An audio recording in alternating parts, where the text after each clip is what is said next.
Mark Shankar Singapore స్కూల్లో పెద్ద అగ్ని ప్రమాదం నుంచి బయటపడిన సందర్భంగా పవన్ కళ్యాణ్ భార్య అన్నా లెజీనోవా గారు తన కొడుకు క్షేమంగా ఇంటికి తిరిగి వస్తే తిరుమల క్షేత్రాన్ని సందర్శించుకుంటారంటూ మొక్కున్నారట.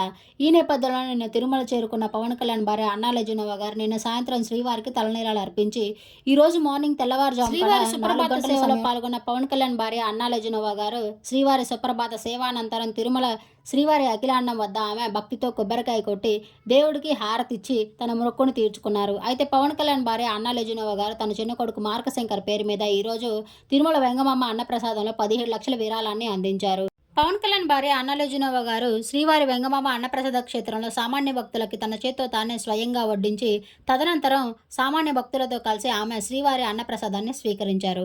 ఆమె ఒక రష్యన్ క్రిస్టియన్ అయినప్పటికీ హిందూ ధర్మం పట్ల ఆమెకున్న నమ్మకానికి, అలాగే ఆమె శ్రీవారికి తలనీలాలు అర్పించిన విధానాన్ని, నిన్నటి నుంచి శ్రీవారి సేవలో పాల్గొన్న విధానాన్ని చూసిన పవన్ కళ్యాణ్ అభిమానులంతా ఆమెని పొగడ్తలతో ముంచెత్తు సోషల్ మీడియా వేదికగా ఆమెని మెచ్చుకుంటున్నారనే చెప్పుకోవచ్చు. పవన్ కళ్యాణ్ భార్య అన్నా లెజీనోవా గారు తిరుమలలో సంచరించిన కొన్ని బ్యూటిఫుల్ మూమెంట్స్ని మీరు ఈ వీడియోలో చూసేయండి. ఈ వీడియో మీకు నచ్చినట్లయితే లైక్ చేసి నా ఛానల్ని ఇప్పుడే సబ్స్క్రైబ్ చేసుకోండి.